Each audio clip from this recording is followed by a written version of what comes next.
All right, well, my name is Gerald Hughes, and what you're about to hear is a conversation on the evaluation process.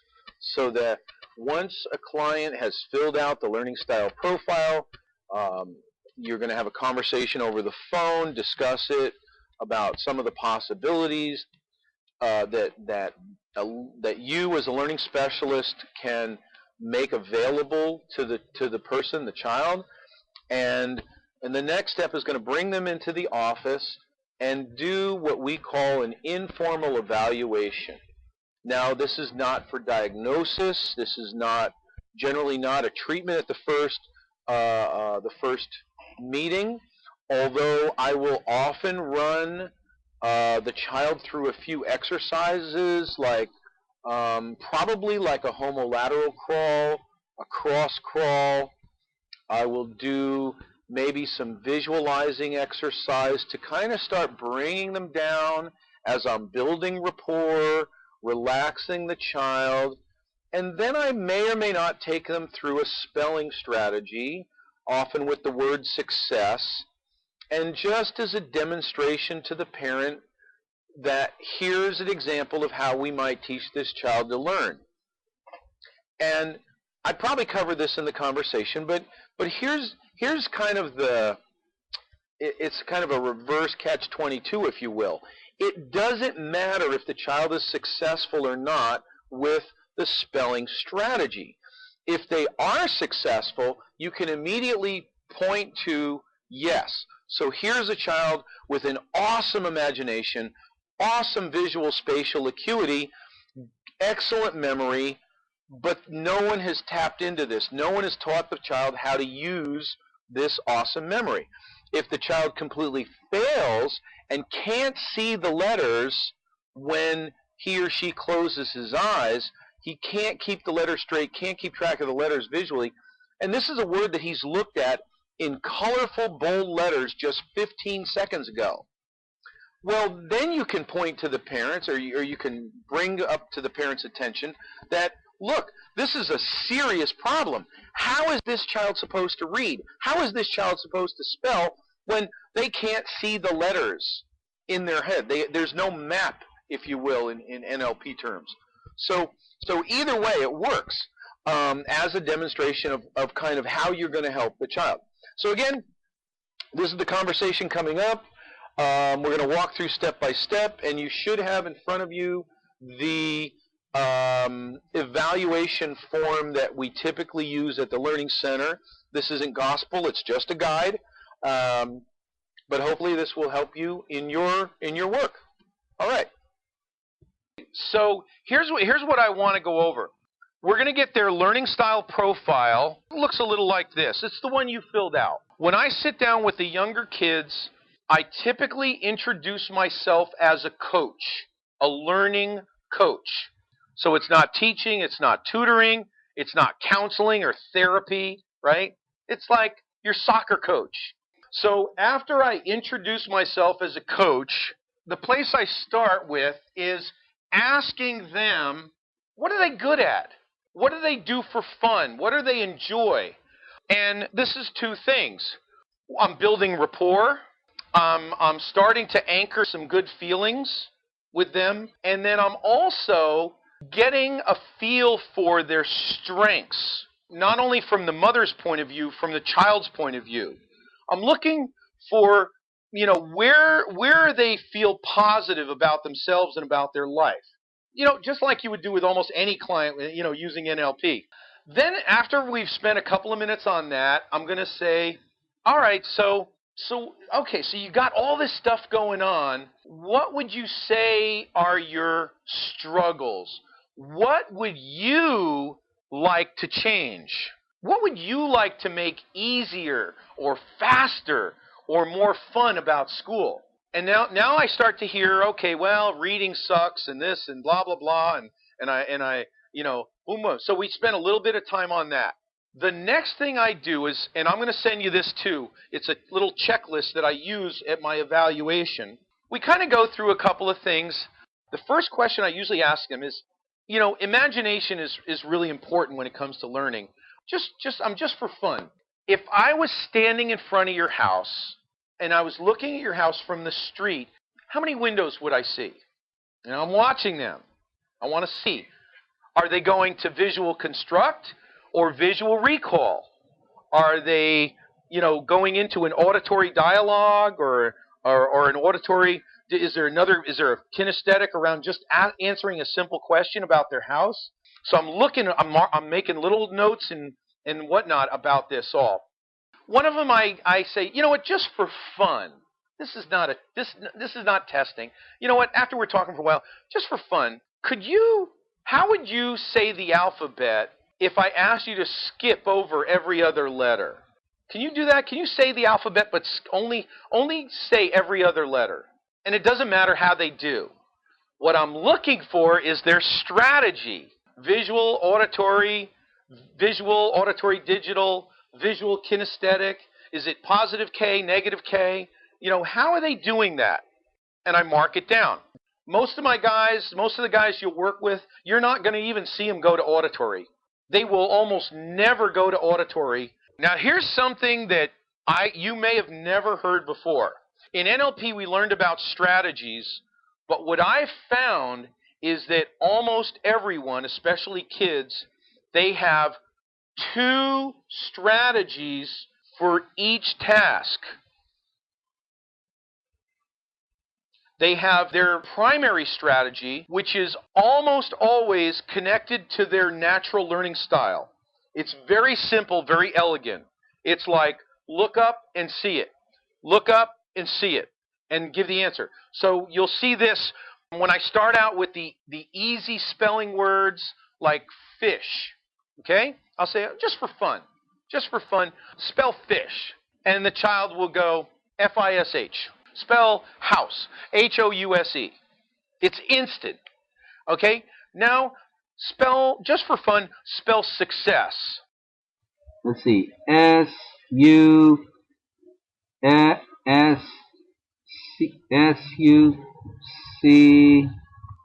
You get the idea, right? They're like looking all over the place. So that's what I look at. That's their secondary strategy. That's the one that's getting them in trouble, almost always. That's the one that they have a problem with. And so that's the one I want to look at and probably either deconstruct and tweak, or sometimes just throw out altogether. Same thing with math. So I'll say, just for fun, 2 times 2, 4. 3 times 3, 6. 5 times 7, 34. No, 30, 37. No, 35. You got it? Again, it's that secondary strategy is often the one that they picked up after they started school. It's like a bastardization based on hanging out with left-brain kids or left-brain teachers.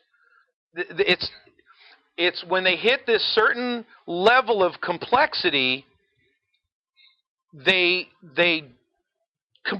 it's really weird. They have this elegant strategy, right? See it, boom, see it, boom, see it, boom. And you go over this level, and now they go, what, visual, auditory, Where is it? I know I put it in there somewhere. So I marked that down. I marked down their primary and secondary strategies for spelling and for math. This is before we kind of sit down and start talking about reading. So the first time, I have them walk across doing a homolateral crawl. About 12 steps forward and then 12 steps back. And I'm just watching. I used to do muscle testing and all this other nonsense. Forget it. Now you just watch.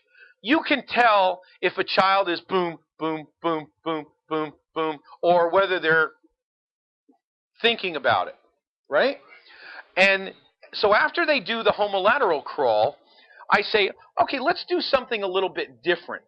Let's put a little twist on it and we're going to walk, and I even have a big red line in my office, right, that I have the kids walk up. I say, okay, now let's put a little twist on it, and we're going to cross and touch your opposite knee. And they're going to go up, up, and then back. Okay, I'm watching very carefully to see how they struggle with connecting that left and right brain, getting them to talk to each other to get a smooth motion, especially when they get to the end, and then they have to switch and go backwards. Watch that one. For the older kids, I will ask them to not look down, but to look instead at the wall in front of them to keep their eyes up. I want to keep their eyes up so they're not looking at what they're doing. So that's that. After that, we come sit down and we start talking about reading and imagination.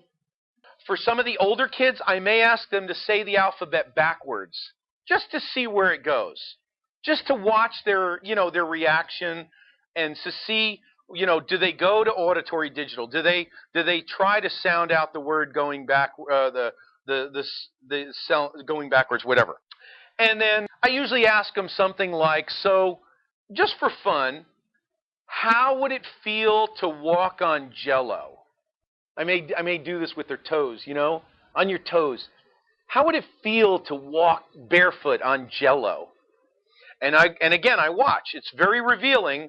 Most of the time they'll go to visual, even though it's a kinesthetic question. They're going to go right to visual, and they're going to see themselves walking, and they're going to say things like squishy or gross or slippery and slimy. And eventually you'll see them go to kinesthetic. I say, anything else? Any other feelings?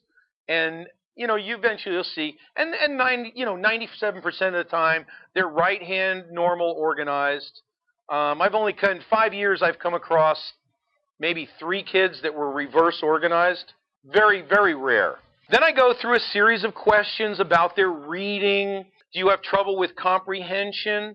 Do you have trouble with retention? Now, here's the thing, at least in this country, you got to know. The tests for reading, they say they're testing comprehension, but they're not. What they're testing is retention. Most of the kids you'll talk to, most of them, they will comprehend and understand what they're reading, but they're not going to remember it 20 seconds later. Now, the way that shows up and gets scored on a typical test is comprehension. So it's very, very misleading. And even the parents, even though they don't understand it, they kind of smell a rat. They kind of smell something fishy.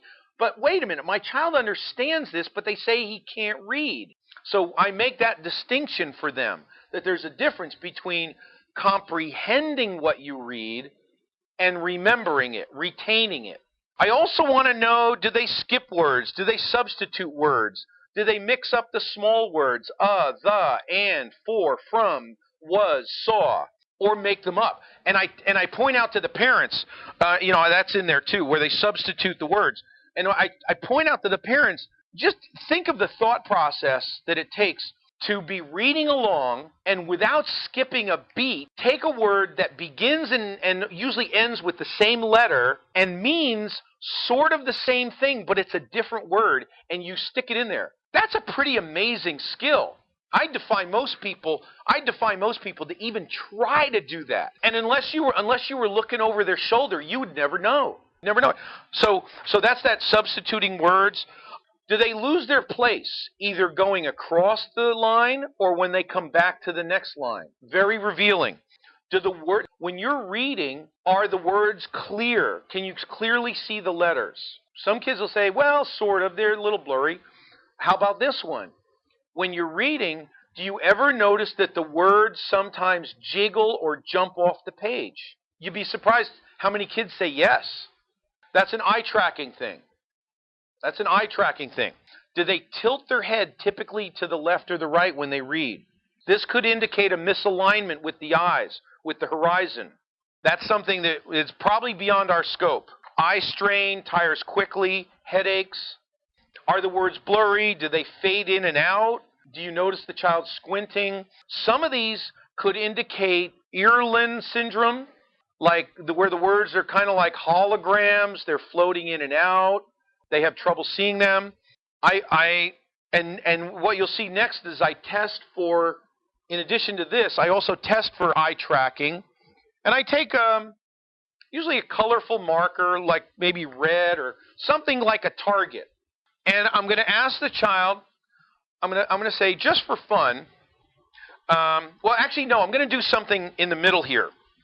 I'm also going to have them walk up and back doing the cross crawl, which you'll see in there, okay? And then I do this is my little check for the eye tracking. I take my marker or something with a little, obvious target, and I go around and around and around and back. Now I'm watching for two things. One are those little glitches where they pause and then catch up. The other thing I'm looking, and I have a way of I look at their nose, but I take in both eyes at the same time, and I'm watching to see that they're moving together, not separately. Okay? So we do around, and then I go back and forth. Okay? And I'm watching for those little, like where one eye moves like that. And you'll see it. And it's usually pretty subtle. And the last one I do is close and then far away, close and far away. And I mark it down if there's any glitches. If there's serious glitches, like serious weird movements in the eyes, and along with headaches and blurriness and the words jumping off the page, that may be something that's outside of our scope. They may need to see like a developmental optometrist for that. If it's minor, then there's a really good chance it's not alignment or neuromuscular, it's just developmental. It's just developmental. So by doing our cross crawls and our other exercises that we're going to show, it'll probably correct itself. That's really the meat of the evaluation. Now here's what I do. Assuming that there's a problem with spelling or reading, I want to do one more thing. Because I've been kind of working with them, breathing with them. We did the cross crawls. I asked them a few questions, kind of, getting them into a little trance state with the marker, right? Getting them kind of a little daisy. The last things I do before the spelling strategy is I have them do what we call the learning state. Just a little tiny bit. I have them focus on a thumbtack or something on the wall. And I say, I just want to check. And then I get off to the side and I say, can you see my hand out here? So without moving your eyes, can you see all the way out here and notice everything around you without moving? Wow, that's pretty good. Awesome. Okay, 30 seconds tops. But it's enough, right? I'm bringing them down, getting them a little spacey, making them comfortable. And I say, okay, let's do one more. Close your eyes and see if you can picture this shiny red apple with green leaves. Is that pretty easy for you? Most kids it is. I said, I would think so. With your imagination, I would think that would be pretty easy for you. And then depending upon the age of the child, probably 9 is about the cutoff, I'll either ask them to spell the word apple underneath the apple, or I'll show them a card with the word apple, usually in blue letters. And I'll say, okay, now, underneath your picture of the apple, can you spell the word apple? Is that pretty easy for you? A-P-P-L-E. Can you spell it backwards? E-L-P-P-A. Very good. Some kids, you're going to notice they're already starting to have a little trouble. So now I'm going to go to the word success. And I hold the word up, and I say, okay, spell the red, close your eyes, spell the red, spell the red. Spell the blue, spell the blue, C-E-S-S, C-E-S-S. Close your eyes, spell the blue, spell the blue. Good. Now spell success. S-U-C-C-E-S-S. Awesome. Awesome. But just for fun, one more time. S-U-C-C-E-S-S. That is cool. Very cool. All right. Now, and I lean in close and I go, all right, now, just for fun, just for your mom, spell it forwards and then backwards. Like it's a secret between us, right? And he closed his eyes, and now some kids are going to go, and this is a kid that can't spell the word here or there, right? All of a sudden they're going to go S-U-C-C-E-S-S, S-S-E-C-C-U-S. And again, even though their eyes are closed, I'm watching them. Are they moving their eyes with the letters? Do they see it? And at this point, the mom usually goes, what the how did you do that? We've been fighting the school for 2 years. We've already spent thousands of dollars on Lindamood Bell or Sylvan or whatever. How did you just do that? That something doesn't make you just messed with my whole reality. Which is good. Because that's when you say, he's awesome. There's nothing broken here. There's nothing broken. There's nothing to fix. He just has a different way of learning. So let's go. I am ready. I'm willing to accept him as a client, and I'll guarantee results. Now, why will I guarantee results? All right. So now let's go behind the curtain. What the mom saw was we screwed around her a little bit. We did a little walking back and forth, and I sat him down, and he spelled forwards and backwards. But what she doesn't realize, I've been building rapport. I've been matching and mirroring him. I've been bringing down his stress level. I've been increasing his focus and attention, getting him a little bit of the learning state just to get him out of sympathetic mode, and working with his imagination, and boom, I've proven to myself that I can get him out of stress mode, and using his visual skills, his imagination, his right brain, I can teach him anything. So when I say I guarantee success, how can I guarantee success? Because I just did it. I'm not guaranteeing anything except what he just did in the last 20 minutes. Right? So that, that's the magic behind the curtain. That's the voodoo. I'm not really guaranteeing much beyond what he just did right in front of me. All I'm going to do is make it permanent.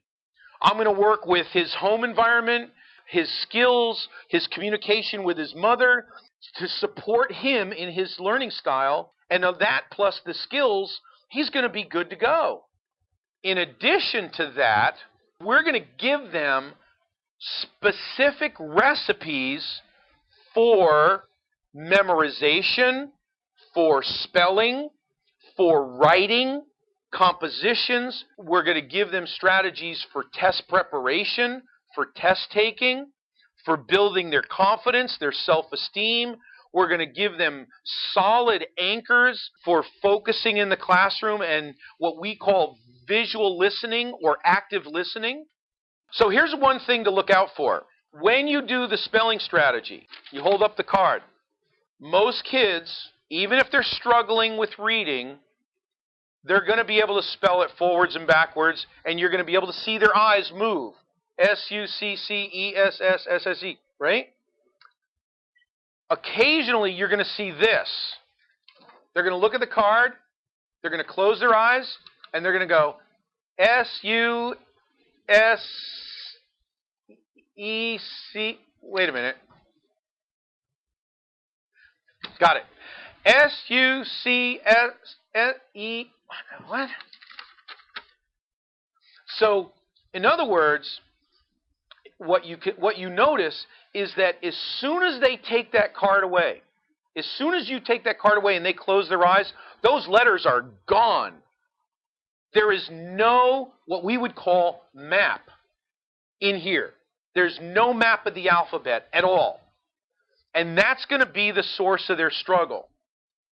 And that's when you have to go all the way back to the building the alphabet out of clay, playing the alphabet game, doing some writing, the writing strategy. You got to take them back to ground zero. And here's how do you know when they have the alphabet? When they can close their eyes and go Z, Y, X, W, V, U, T, S, R, Q, P, O, N, M, L, K, J, I, H, G, F, E, D, C, B, A. That's when they have it. And that's when they're ready to read and spell. So anyway, that's something very important to look for. Because if they can't see the letter when they close their eyes, one of the things I try to be really careful about now is over-promising, especially with kids that may not be interested in cooperating.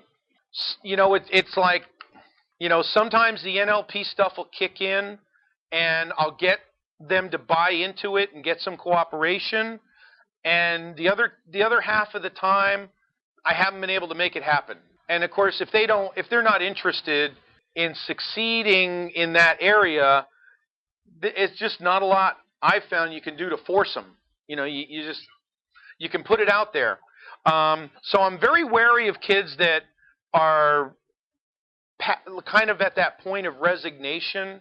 I make it clear to the parents that we need to focus on these emotional issues and give them some successes, some reason to want to participate, and then we can talk about results.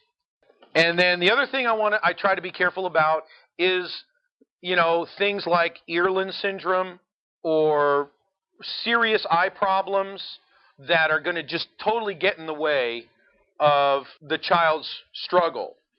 Now, what I'm not concerned about, and a lot of people are looking at dyslexia in terms of auditory processing problems. And now, again, for me, there's two kinds of auditory processing problems.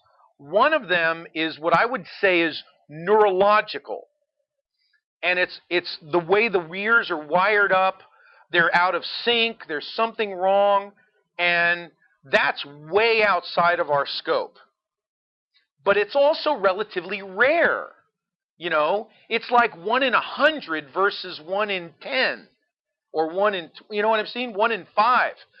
The other one, a lot of times what they call auditory processing is what I think is just a visual learner not paying attention. So these sounds come in from the outside, and they're in a very specific order. Okay? Now, the way a normal, let's say, left brain person processes this, they take this chunk, they store it in their brain in the same order, the same format, so that when they go to take a test or use that information, they see or hear that same group of sounds, and they match what's inside their brain, the record, the storage of those sounds, and what's outside, they match. And they get what I call an auditory kinesthetic, aka synesthesia. This synesthesia is critical to the learning process. With that, you walk into a test or walk away from a test or an exam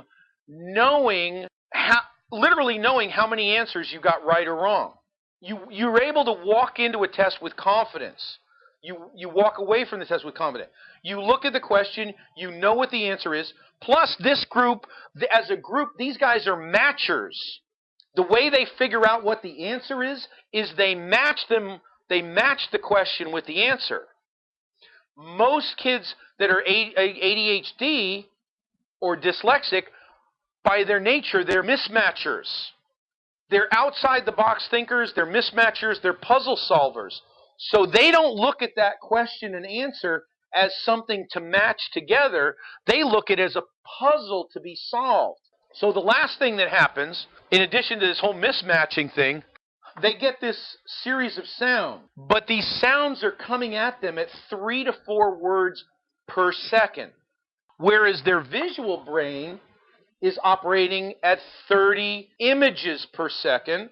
What gets stored is this mismatch of sound and picture. When they go to take the test and they read this or they hear this and they compare it to what's in their brain, there's no matching. Does that make sense? So there's no synesthesia. There's no feeling of recognition. Same thing with their spelling words. Even if they manage to pass the spelling test, they don't remember the word 3 days later because there was no synesthesia. So rather than try to even store the sound, we're going to take the sound and we're going to convert it. We're going to train these kids. Whenever they hear something, whenever they read something, they convert it to an image, a picture, a movie. We want to take the verbal information, that left brain stuff, and we're going to move it over into the right brain with picture and movement and color. We're going to move it into the right brain. We're going to teach them that when they take a test, when you read the questions and the answers, convert it into an image. Now, look what you got. You have image, image. You can compare those side by side. And now, when they compare this image to this image, they get visual, kinesthetic synesthesia. And they walk away now knowing that they got the right answer. This is huge. I've worked with a couple of psychologists that looked at this one thing, and they were just blown away. Absolutely blown away. It's like their questions were answered now as to why kids weren't succeeding. Because there's no synesthesia. There's no synesthesia, there's no knowing, there's no confidence, there's no success. But see, as long as you're in the model where this group of kids is broken and we have to teach them to be like other kids, this will never occur to you. It would never occur to you if you're dealing with this model that these kids are broken and we have to fix them. It's only when you get outside the box and you say, well, what if they're fine? What if they're absolutely perfect? They just need a different way to process information. They need a different strategy. Now it's obvious. Of course that's it. How did I not see that? That's so funny. So let's see, I've walked you through the basic evaluation process. So that's it. That was the basic conversation. Again, your primary job during this initial meeting is to be building rapport with the child so that he or she feels comfortable at the learning center, comfortable with what you're being asked, what they're being asked to do. Notice there's no rigid testing. The child typically doesn't feel like they're being examined, and that's the way I prefer it. That's the way I like to work. The parents, I preemptively have a talk with the parents and let them know that when they come into the learning center, my focus is going to be on the child, not them. That my attention is going to be directed at the child. I'll be working with the child, and that's where my primary interest and focus is. It's about the child. I will introduce myself as a learning coach. I will explain the process, and at the same time, I'm also hopefully doing some matching and mirroring, some rapport building with the parents, answering their concerns, and creating what we might call a greased slide so that they can feel really good and comfortable about offering this whole process to their child. So again, that's it. Thank you much. And always, if you have any questions, just shoot me an email or a call, a Skype, whatever, and we'll see you around campus.